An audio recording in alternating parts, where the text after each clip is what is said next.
Okay, अब tan के graph में क्या क्या होता है, आप 90, 180, 270 और 360 आप कैलकुलेटर पे भी लगाएंगे ना, तो tan 90 जो होता है वो अनडिफाइंड होता है, तो यहाँ पे जो है वो एक डॉटेड लाइन में बना दूंगा, और इसी तरह tan 270 भी जो होता है वो अनडिफाइंड होता है, इसलिए मैं यहाँ पे भी एक डॉटेड लाइन बना दूंगा। tan 0 0 होता है, और फिर इसे इन्फिनिटी पे जाने से ये यूं करके चला जाएगा। ओके, इन्फिनिटी पे चला गया, ये स्मूथ नहीं बन रहा। ओके, इस तरह जाता है। tan 180 भी 0 होता है, ये यूं करके नीचे आ जाता है, और यहाँ से यूं करके ऊपर चला जाता है, और ये होता है y equals to tan x का ग्राफ।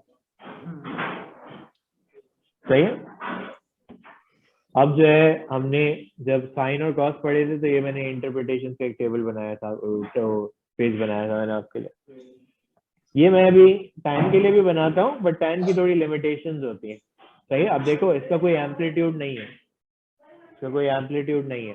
हम कहते हैं कि y equals to a tan bx plus c का अगर ग्राफ बनाना है, तो a हैज नो इंटरप्रिटेशन।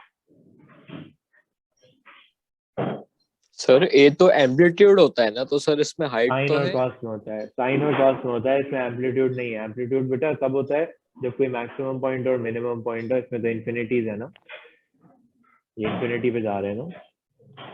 अच्छा अच्छा। Okay, b number number of of cycles.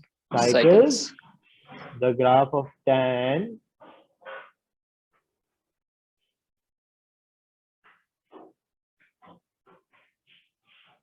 completes in 180 degree. पहले 360 होता था, क्योंकि साइन और कॉस का जो एक साइकिल कंप्लीट होता है वो 360 में कंप्लीट होता है, लेकिन tan का जो साइकिल होता है वो 180 के अंदर कंप्लीट हो जाता है। ये देखो, पहले ये ग्राफ यूं गया, फिर ये ग्राफ यूं गया। अब यहाँ से ऑनवर्ड्स ग्राफ ने अपने आप को रिपीट करना शुरू कर दिया ना, तो 180 के बाद ही रिपीट होना शुरू हो जाएगा। सही है। तो यहाँ पे सही अगर है। मैं 2x लिखूं, तो 180 में 2 दफा आ जाएगा, यानी एसिम्पटोट्स जो है वो पीछे मूव कर जाएंगे। सही है। मैं यहाँ पे ये भी लिख देता हूँ कि the default period of tan is 180। सही है। The new period is 180 divided by b, जिस तरह निकाल दो। Okay, C represents the false action. Sir ये समझ में नहीं आया आपने जो लिखा है, the new period is 180 over B. मैं अगर तुमसे पूछो tan 2x का पीरियड क्या है, तो tan x का तो पीरियड 180 होता है ना, tan 2x का पीरियड क्या हो जाएगा, 180 डिवाइडेड बाय 2। अच्छा अच्छा। ये 90 डिग्रीज में अपना साइकिल पूरा कर लेगा। ओके, ये जो सारी एसिम्पटोट्स है ना, ये पीछे हट जाएंगी। ये 90 पे एसिम्पटोट थी, तो ये 45 पे आ जाएगी, जो 180 पे थी वो 90 पे आ जाएगी। ओके, सही सही। अब ये देख के बताओ।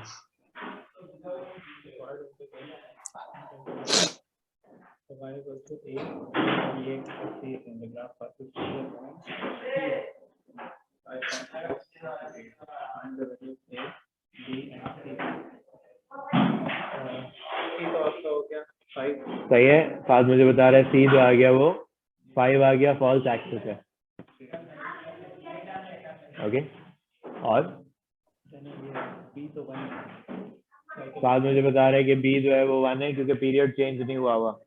सही है, बी की वैल्यू 1 है, तो सी 5 आ गया और बी 1 आ गया।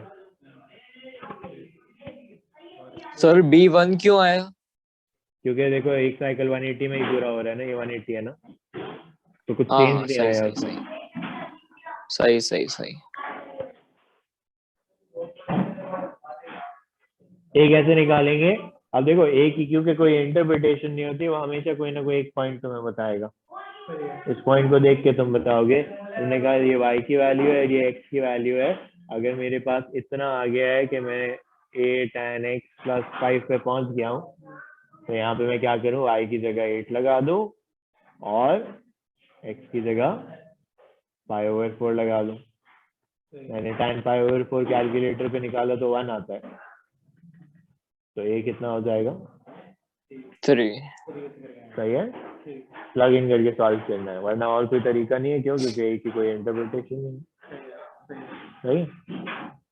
ओके ओके, ये हो गए सारे आइडियाज जितने भी थे इस चैप्टर के अंदर, वो सारे कंप्लीट हो गए। सही है।